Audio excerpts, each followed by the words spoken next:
नमस्कार साथियों, स्वागत है आपका बैंकर साथी चैनल में। साथियों, इस वीडियो में हम बात करेंगे सुकन्या समृद्धि योजना के बारे में, जानेंगे इसकी लेटेस्ट गाइडलाइन के बारे में और इसके क्या क्या बेनिफिट्स हैं, क्या एलिजिबिलिटी क्राइटेरिया है, कितने अकाउंट एक परिवार में हो सकते हैं, कितना डिपॉजिट करना होता है, क्या इंटरेस्ट मिलता है और मैच्योरिटी कब होती है, सारी सब कुछ जानेंगे इस वीडियो में। साथियों, ये योजना जो है वो काफ़ी पॉपुलर है। जो भी ऐसे माता पिता हैं जिनकी बेटियां हैं उनके बीच में ये काफ़ी लोकप्रिय है, क्योंकि ये हाईएस्ट रिटर्न प्रोवाइड करती है जो भी केंद्र सरकार की योजनाएं हैं उन सभी में। और ख़ास बात ये है कि ये गारंटी इसमें गवर्नमेंट की है, सेंट्रल गवर्नमेंट की गारंटी बैक्ड है योजना है और ट्रिपल ई कैटेगरी में है, एग्जेम्प्ट एग्जेम्प्ट एग्जेम्प्ट कैटेगरी में इसको रखा गया है। और जो भी इस पे रिटर्न जनरेट होता है, वो कॉर्पस जो डेवलप होता है लॉन्ग टर्म में इसकी मैच्योरिटी पे, वो पूरा टैक्स फ्री होता है। और ये इसका डिज़ाइन करने का इसका पर्पस था कि हायर एजुकेशन के लिए और मैरिज ऑफ गर्ल, यानी कि बेटी की पढ़ाई के लिए और शादी के लिए, दो ही इसके पर्पज़ हैं, उसके लिए ये डिज़ाइन की गई है। एलिजिबिलिटी क्राइटेरिया अगर हम देखें तो साथियों, इसमें कोई भी गर्ल चाइल्ड जो भी इंडियन रेजिडेंट हैं और जिनकी एज 10 साल से कम है उनके नाम पे ये खुलवाया जा सकता है। इसमें एनआरआई जो हैं वो अकाउंट, सुकन्या समृद्धि अकाउंट वो नहीं खुलवा सकते। अकाउंट ओपनिंग के लिए किसी भी बैंक या पोस्ट ऑफिस में अकाउंट ओपनिंग की जा सकती है। मिनिमम अमाउंट 250 से अकाउंट खोला जा सकता है। इसमें बर्थ सर्टिफिकेट की रिक्वायरमेंट होती है और केवाईसी डॉक्यूमेंट की रिक्वायरमेंट होती है। तो ये दोनों चीज़ें ले जाके और साथ में फ़ोटोग्राफ्स के साथ अकाउंट खोला जा सकता है।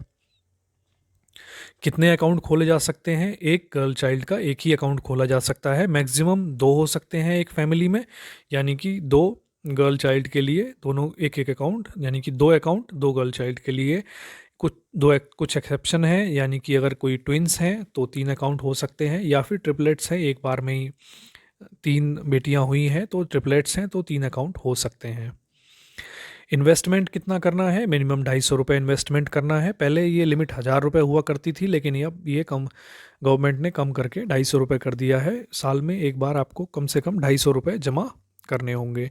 मैक्सिमम लिमिट इसकी 1.5 लाख रुपए है, जो कि 80C में डिपॉजिट की लिमिट भी 1.5 लाख रुपए है। तो पूरा का पूरा 1.5 लाख जो है वो यहाँ से डिपॉजिट आप इसमें कर सकते हैं। कोई भी अमाउंट कर सकते हैं, कितनी भी बार में कर सकते हैं। मैक्सिमम 1.5 लाख है और मिनिमम में जो है वो 250 रुपये है।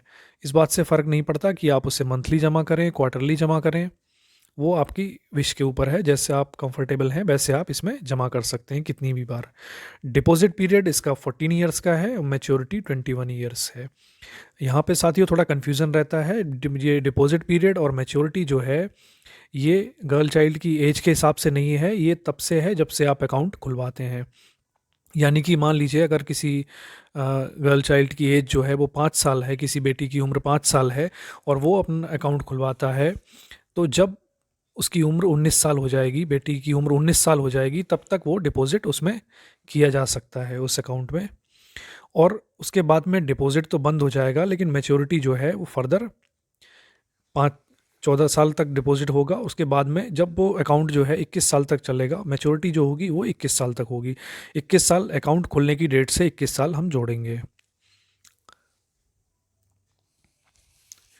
इंटरेस्ट साथियों इस पे जो मिलता है वो क्वार्टरली रिवाइज होता है।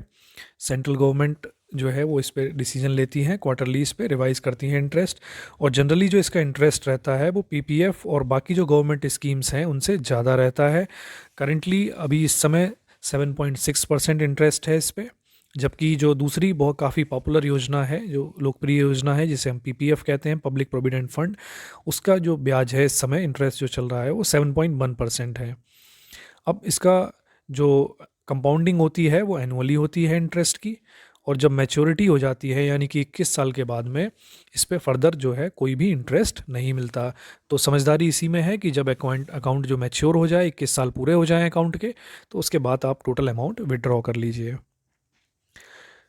विड्रॉल के कुछ रूल्स हैं। आफ्टर मैच जनरली जो है विड्रॉल जो अलाउड है वो आफ्टर मैच्योरिटी अलाउड है, और अप टू 50% विड्रॉल किया जा सकता है prematurely for higher education, और फुल विड्रॉल किया जा सकता है मैरिज पे। अगर मैरिज पहले होती है यानी कि 21 साल जो अकाउंट पूरा नहीं हुआ है उससे पहले अगर मैरिज हो जाती है तो उस केस में भी पूरा पैसा निकाला जा सकता है।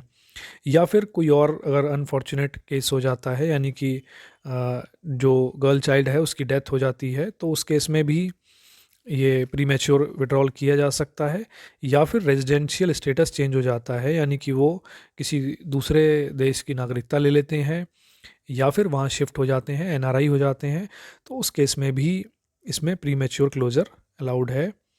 प्रीमेच्योर विड्रॉल जो है इसके अलावा एक्सट्रीम कंपैशनेट ग्राउंड पे ही अलाउड है, जैसे कि सीरियस इलनेस है परिवार में, या उस गर्ल चाइल्ड जो है वो सीरियसली कोई बीमार हो जाती है किसी ऐसी बीमारी से जो ठीक होना मुश्किल है, तो उस केस में प्रीमेच्योर विड्रॉल अलाउड है। बट नॉर्मल केसेस में, नॉर्मल सर्कमस्टांसेस में जो विड्रॉल्स हैं वो केवल मैच्योरिटी पे ही अलाउड हैं। कुछ इंपॉर्टेंट पॉइंट्स हैं इसके साथियों कि मिनिमम और मैनुअल डिपॉजिट जो है वो करना चाहिए। 250 रुपये अगर जमा नहीं करते हैं, उतना भी अगर कोई जमा नहीं करता है, उस केस में जो अकाउंट है उसमें इंटरेस्ट का लॉस हो जाएगा उस पर्सन को, यानी कि उसमें जो इंटरेस्ट मिलेगा वो केवल जो सेविंग अकाउंट का इंटरेस्ट है केवल वही मिलेगा। हालांकि उसके बाद में नेक्स्ट ईयर अगर चाहें तो अकाउंट रिवाइव कर सकते हैं, दोबारा से उसमें डिपॉजिट कर सकते हैं, लेकिन उस केस में 50 रुपये की पेनल्टी देनी होगी, जो कि पिछले साल की जो उसमें लास्ट अगर 1 साल किसी ने जमा नहीं किया तो उसकी पेनल्टी जो है 50 रुपीज़ की लगेगी उसके ऊपर।